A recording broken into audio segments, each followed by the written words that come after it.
देखेंगे कि ग्रह का बल कितना है, वो कहाँ जाकर बैठा है, उस वो मतलब वो सब मैं आपको भी बता चुकी हूँ, किन-किन ग्रहों से युति संबंध बना रहा है, किस-किस ग्रह की दृष्टि आ रही है, कौन-सी दशा प्रत्यंतर दशा, अंतर्दशा, प्रत्यंतर इत्यादि चल रहा है, गोचर में क्या स्थिति है।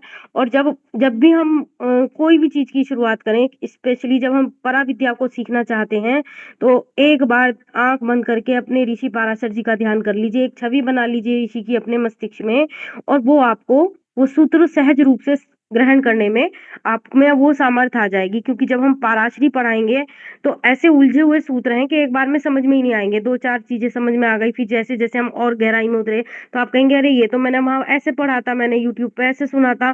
लेकिन कुछ ऐसे सूत्र होते हैं जिनको हम एक बार में सटीकता से मान लें, ठीक है, मतलब तो वो हमें आसानी से हमें विश्लेषण करने में सहायक हो जाते हैं। तो इसलिए हम आगे बढ़ते हैं अपनी कक्षा में। उस दिन हम शनि के बारे में बता रहे थे कि शनि क्या है।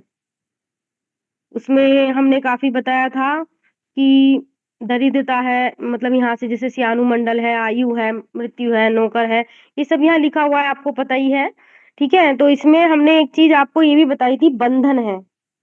बंधन है मतलब एक प्रकार का ऐसा बंधन जो कि व्यक्ति बंधा हुआ महसूस करता है। जब साढ़े साती या ढैया आती है या कुछ शनि की अशुभ दशा चल रही होती है ना, तो उसको लगता है वो बंधा हुआ है, वो जो करना चाहता है वो कर नहीं पा रहा है, और जो वो कर रहा है वो करना नहीं चाहता, तो मतलब उसे बंधन फील होता है। और एक मैंने उदाहरण दिया ही था कि जैसे शनि अष्टम में बैठा है तो वो व्यक्ति शैया पर लेटा है, बीमार है, आयु तो है लेकिन जीवन नहीं जी पा रहा। तो बहुत सारे चीजें जो है शनि से हम जान सकते हैं, जैसे कि शनि का प्रभाव पैरों पर रहता है।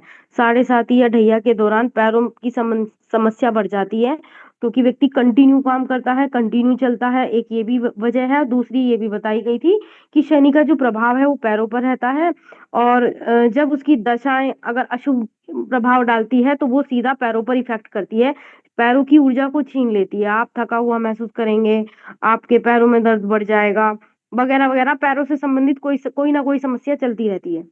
तो ये हमने छठे, आठवें, 10वें और 12वें का क्या कारकत्व इसको प्रदान है। जब छठा घर जो है शत्रु का है, रोगों का है, ऋणों का है, अगर यहाँ शनि अशुभ स्थिति में, अच्छी स्थिति में बैठ जाता है तो शत्रु हंता योग बनाता है, वह व्यक्ति शत्रुओं पर हावी रहता है। अष्टम भाव में मैंने बता ही दिया, अगर बैठ जाता है तो वो व्यक्ति काफी दीर्घायु होता है, लेकिन हाँ ये है कि उसका मरण बड़ी मुश्किल से होता है, वो धीरे धीरे धीरे, तो वो स्थिति घटित होती है। अगर कहीं उस पर अशुभ प्रभाव आ गया तो वो बहुत ही कष्ट भोगने के बाद वो अपनी देह का त्याग करता है।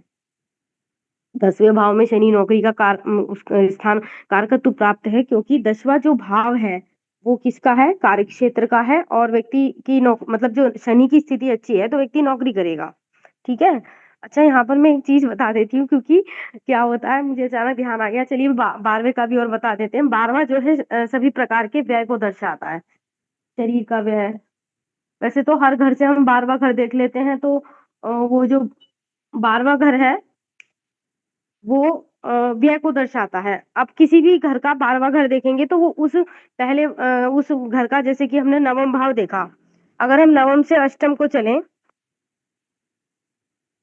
अष्टम क्या है, अष्टम नवम का 12वां स्थान है, तो यानी भाग्य की हानि करता है अष्टम। अगर भाग्य जाकर अष्टम में बैठ गया तो भाग्य की हानि को दर्शाता है, भाग्य को कम कर देता है। ठीक है, तो हर घर से हम उसका 12वां घर देख सकते हैं, उससे पहले वाला घर उसका 12वां है, तो उस प्रकार से हम देख सकते हैं। लेकिन जो ये जन्म कुंडली का 12वां घर है वो लगन की हानि को दर्शाता है। लगन की यानी जो लगन आप स्वयं है, और आपकी जो हर प्रकार की हानि है वो या व्यय है वो यहाँ से दर्शाया गया है। ठीक है, तो लेकिन 12वें भाव को यहाँ कारकत्व इसीलिए दिया गया है, शनि दंडाधिकारी है, शनि न्यायाधीश है, शनि बहुत कुछ है, तो उसका कारकत्व भी यहाँ पर उनको दिया गया है। अभी हम इनकी दृष्टि से भी पढ़ाएंगे कि भाई जैसे शनि की तीसरी दृष्टि बहुत घातक होती है, और 10वीं और सप्तम दृष्टि भी हम उसकी देखते हैं। तो हर ग्रह की अपनी अपनी दृष्टियां होती हैं, प्रत्येक ग्रह अपने स्थान से सप्तम भाव को पूर्ण दृष्टि से देखता है, और इसके अलावा इनकी अपनी कुछ ग्रहों की अपनी अपनी दृष्टियां होती हैं, वो हम आगे के क्रम में पढ़ेंगे। जरा हम कक्षा में एक बार देख लेते हैं, कोई मीटिंग में तो नहीं है, इनको हमने एडमिट किया। हाँ जी, हाँ जी, राम बी जी बोलिए, क्या कहना चाहते हैं मैम मैं आपने जानना चाह अपनी। रहा था कि हाँ जी मैम, आपको मेरी आवाज आ रही है? आपने मैम कारक ग्रहों का कारक को जो हाउसेज हैं उसके बारे में आपने बताया, बट जैसे आपने अभी 12वें भाव के बारे में बताया मैम, अगर किसी का शनि लगन के अंदर ही बैठा हुआ है तो मैम उसका क्या प्रभाव होगा? देखिए, अगर वो हमें ये देखना होगा वो कहाँ का स्वामी होकर लगन में बैठा है, वो किस भाव का स्वामी है और कहाँ जाकर बैठा है, किन किन ग्रहों से युतियां बना रहा है, किन किन ग्रहों से उसका दृष्टि संबंध आ रहा है, किन किन हम्म। ग्रहों की दशाएं अंतर्दशाएं प्रत्यंतर इत्यादि चल रहा है, और गोचर में क्या स्थिति है, और चलित पर भी हम दृष्टि डालेंगे। जी। ठीक है मैम। जी, हम आगे बढ़ते हैं। ठीक है, जरा मैं एक बार स्क्रीनशॉट लेना चाहूंगी। आप में से कोई ले सके तो ले लीजिएगा, मुझे बाद में भेज दीजिएगा।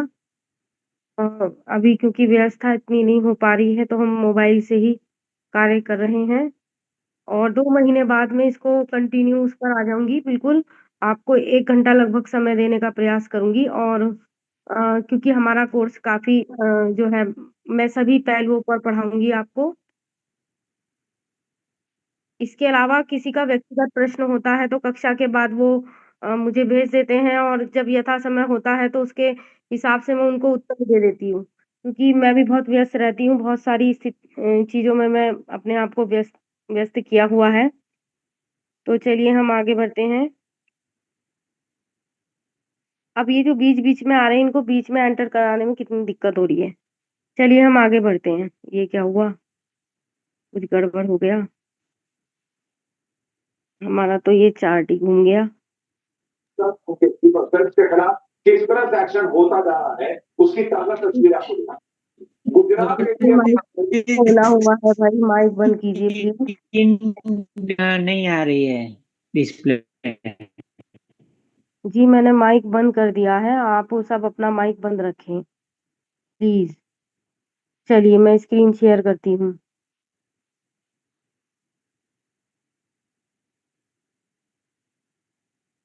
आई होप अब आपको स्क्रीन दिख रहा होगा मेरा। चलिए, स्क्रीन को हम शेयर कर चुके हैं, और अब हम चलते हैं अपनी कक्षा में। कुछ फालतू के ऐप खुले हुए थे, उनको बंद कर दिया। चलिए, हाँ जी। तो अब हम शनि की स्थिति को देख चुके हैं। अच्छा हाँ, मैं एक चीज, एक छोटा सा सूत्र यहाँ और बताना चाहूंगी। जब पंचम में शनि की स्थिति अच्छी होती है और वह वहाँ विराजमान होता है, मतलब ये पाराशर का ही सूत्र है और गुरुजनों के द्वारा हमने सुना था। तो क्योंकि गुरुजन का जो, जिस पर हमारा विश्वास है और जो हमें ज्ञान चक्षु प्रदान कर सके, तो उसका जो वाक्य है वो ब्रह्म वाक्य है। ठीक है, हालांकि ये पूरी तरह नहीं है, मैंने बता दिया आपको कि जब हम कुंडली एनालाइज करेंगे तो हम संपूर्ण स्थिति को देखेंगे। लेकिन अगर पंचम में शुभ अवस्था में शनि बैठा हो तो वह व्यक्ति अच्छा डॉक्टर होता है, अच्छा ज्योतिषी होता है। ठीक है, अगर पंचम में जो है शनि या सूर्य की स्थिति सही हो तो वह व्यक्ति अच्छा ज्योतिषी भी होगा, क्योंकि उसकी सूक्ष्म बुद्धि काम करेगी। और सूर्य या केवल सूर्य बैठा हो, बहुत अच्छी स्थिति में हो, तो वो चिकित्सक हो सकता है। और या वो इस तरह का, मतलब एक ऐसी विद्या का जानकार होगा जो कि विश्व में उसको प्रतिष्ठा प्रदान करेगी। जैसे कि एक पॉपुलर डॉक्टर हो सकता है, एक पॉपुलर ज्योतिष हो सकता है, दोनों हो सकता है वो। ठीक है, और शनि की स्थिति भी अच्छी हो तो उसको सूक्ष्म बुद्धि प्रदान करेगी। केतु अगर अच्छा है तो उससे बढ़िया एस्ट्रोलॉजर तो कोई है ही नहीं। अगर केतु किसी का बहुत अच्छा अवस्था में पंचम में या नवम भाव में बैठा है तो उससे बढ़िया एस्ट्रोलॉजर कोई हो ही नहीं सकता। ये समझ लीजिए उसके पास तो दैवीय कृपा है, वो जिसके सर पे हाथ रख देगा उसके कुभाग्य को भी काट सकता है। उसके पास वो ताकत है कि वो उसके दुर्भाग्य को मेट सकता है, जबकि ऐसा हर ज्योतिष के पास नहीं होता। सब अपना प्रोफेशन कर रहे हैं, बिजनेस चला रहे हैं। मेरे पास लोगों का कॉल आने लगा है कि मैम अपने ग्रुप में शामिल कर लीजिए, हमसे अंक विद्या पढ़वा लीजिए, हमसे ये पढ़वा लीजिए, हम इस विद्या के जानकार हैं। भाई ठीक है, आप इस विद्या के जानकार हैं, आप अपना व्यक्तिगत कार्य करें, लेकिन जो केतु वाला व्यक्ति होता है उससे बढ़िया एस्ट्रोलॉजर कोई नहीं होता। या शनि भी सूक्ष्म बुद्धि देता है, अगर शनि और केतु का अंतर आता है तो बहुत अच्छा। बुध स्किल, आपकी स्किल वॉकिंग जो टॉकिंग स्किल है उसको अच्छा कर देगा। आप अच्छे से कम्युनिकेशन कर पाएंगे, जो भी आपका क्लाइंट होगा, और आप उसको सेटिस्फाइड कर पाएंगे, लोग आपको सुनेंगे। तो वो कुछ स्थितियां हैं बुध का अच्छा होना। बोलने के लिए, ठीक है। शनि का अच्छा होना सूक्ष्म बुद्धि प्रदान करने के लिए। केतु एक दैवीय कृपा को दर्शाता है। ऐसा व्यक्ति साधु है, समझ लीजिए महात्मा बुद्ध हैं, साईं बाबा हैं, कि किसी का कुभाग्य मेट सकते हैं। तो ये आप अपनी कुंडली में देखिएगा, अगर आप मुझसे जुड़े हैं तो कोई ना कोई ऐसी स्थिति जरूर आपकी कुंडली में बनी होगी जो आपको ज्योतिष बनाने के लिए क्या कहते हैं, मुझसे जोड़ पा रही है, और आप मुझसे जुड़े हैं और यहाँ सीखने के लिए उपस्थित हुए हैं। ये चीज गुरु मैंने जी, आपको एक बता प्रश्न दी। है। हाँ जी, बोलिए फटाफट। जैसे, हाँ, जैसे द्वादश भाव में शनि और केतु साथ में हो तो उसका क्या होता है? मैंने अभी अभी आप यहाँ प्रश्न पूछना है महोदय, मेरी परीक्षा लेने? चलिए देखिए, मैं पहले ही बता चुकी हूँ, द्वादश भाव में कोई भी ग्रह हो, डिपेंड ये करता है वो किस भाव का स्वामी है और कहाँ जाकर बैठा है। तो इस ये केवल एक मात्र कहने मात्र से नहीं बताया जा सकता कि आपके द्वादश भाव में शनि है, सूर्य है, केतु है, क्या है। वो तो ये देखना पड़ेगा किस भाव का स्वामी है, लगन की क्या स्थिति है, किन किन ग्रहों, मैं पहले ही बता चुकी हूँ किन किन ग्रहों से उसका दृष्टि संबंध बन रहा है, किन किन ग्रहों से उनकी युति बन रही है। हाँ, कुछ सूत्र मैं बीच बीच में बना बताती रहती हूँ, जैसे मैंने अभी बताया ना कि भाई सूर्य अच्छा है और पंचम में जाकर अच्छी स्थिति में बैठ गया, पीड़ित अवस्था में नहीं है, तो व्यक्ति अच्छा चिकित्सक होगा या अच्छा एस्ट्रोलॉजर होगा, ठीक है। और यहाँ तक कि अच्छा ज्योतिषी भी हो सकता है, मतलब हाँ वही। और शनि की स्थिति भी अगर ठीक है तो उसे सूक्ष्म बुद्धि प्रदान करेगा, बहुत बारीकी से पकड़ रखेगा चीजों की।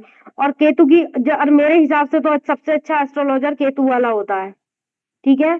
जिसका केतु कहीं अच्छा है, मतलब मेरा खुद का जो अनुभव है जो मैं आपसे शेयर कर रही हूँ, कि जिसका केतु अच्छा है वो दूसरे के दुर्भाग्य को नाट सकता है। नहीं तो इस विद्या का फायदा क्या है भाई?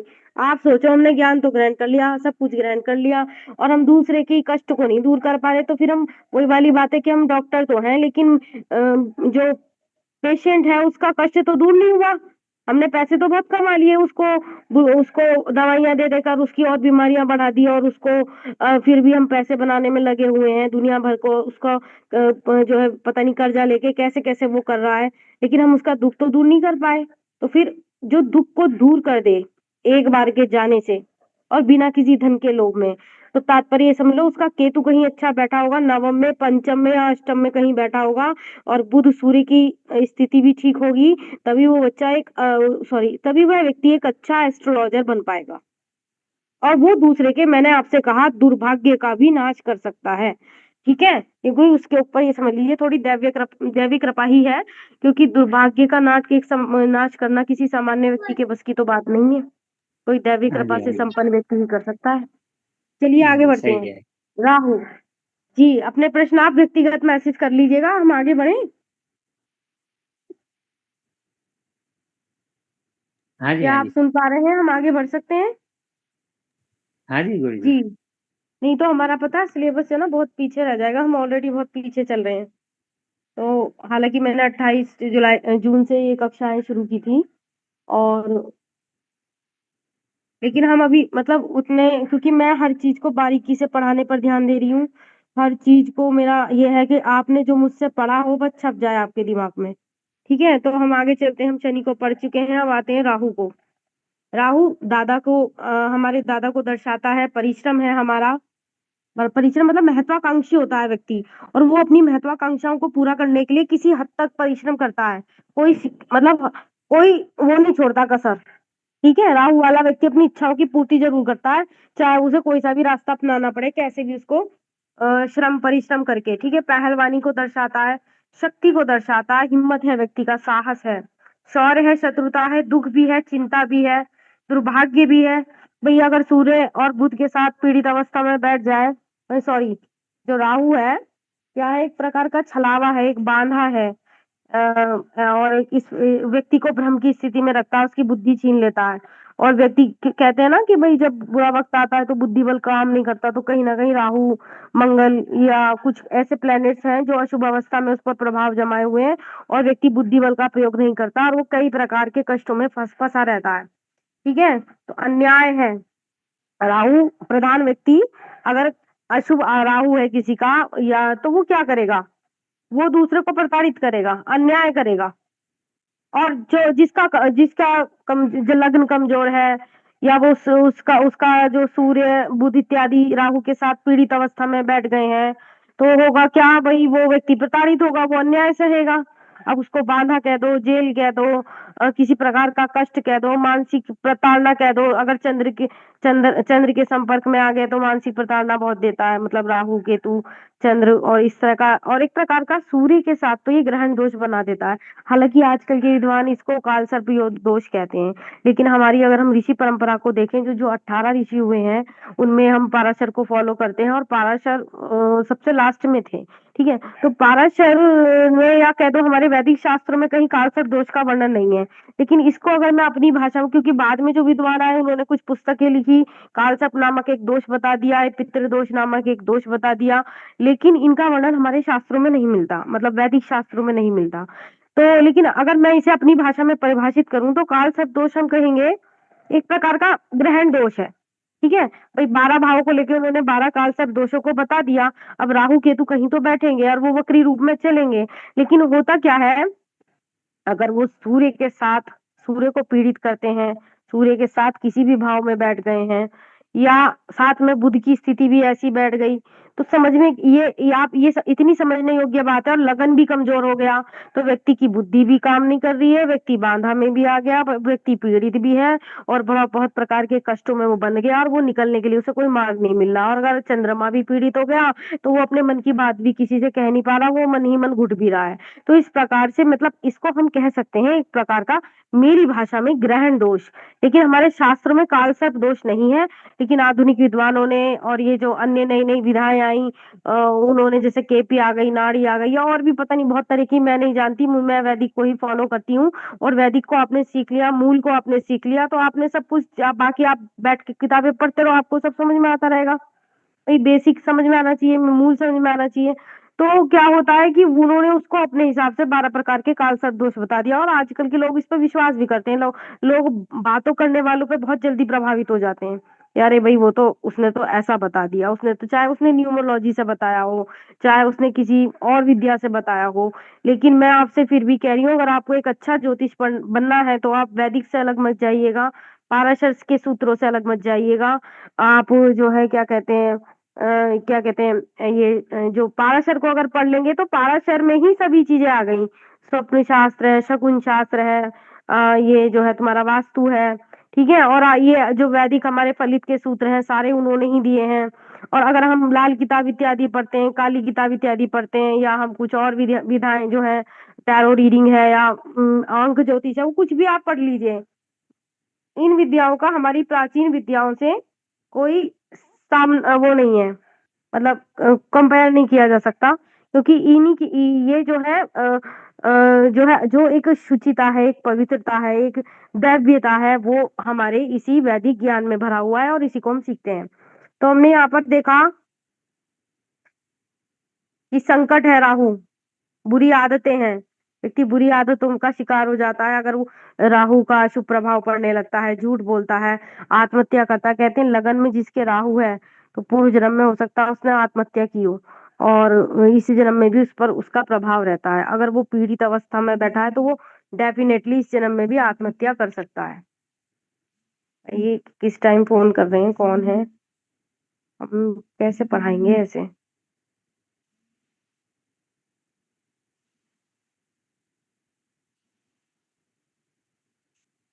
चलिए, तो यहाँ हम राहु को जान चुके हैं, एक छलावा है, एक प्रपंच है, एक बांधा है, कोई प्रेत बांधा भी हो सकती है। ठीक है, इसके अलावा आत्महत्या को दर्शाता है। अगर राहु कहीं समझ लीजिए लगन के साथ कहीं पीड़ित अवस्था में बैठ जाता है तो ऐसे व्यक्ति ने पूर्व जन्म में भी आत्महत्या की है, और वो आने वाले जन्म में भी उसके दिमाग में विचार चलते रहते हैं कि भाई मैं का, जब वो संकट काल में होता है कि मैं सुसाइड कर लूं। और 12वें घर में कहीं बैठ गया, ठीक है, तो 100% व्यक्ति सुसाइड, 12वें में या इधर, मतलब स्थान पर बैठ गया तो वो सुसाइड के बारे में सोचता रहता है। मतलब उसकी तो, वो एक तरह का सुसाइड ही बना अपने लिए क्रिएट करता है जब उसका मृत्यु काल आता है। अगर 12वें में राहु मंगल इत्यादि के साथ कुछ अशुभ अवस्था में 12वें भाव में भी बैठ गया, और या फिर किसी लगन में उसकी स्थिति ऐसी बैठ गई, तो वो व्यक्ति आत्महत्या के विचार बनाता रहता है जब जब संकट काल में आता है। और क्योंकि वो फेस नहीं कर पाता चीजों को, वो उसमें अपने आप डिसीजन नहीं ले पाता, वो दूसरे पे डिपेंड रहना चाहता है, या कुछ भी कह दो, या वो उसके लाइफ में ऐसी चीजें आ गई कि अब वो सोचता है कि अब यही है अंतिम निर्णय, इसको कर लो। ठीक है, तो इस प्रकार की स्थितियां घटित होती हैं। तो राहु अगर राहु का अगर दुष्प्रभाव व्यक्ति पे पड़ता है तो बहुत प्रकार के मानसिक कष्टों से वो व्यक्ति जूझता है।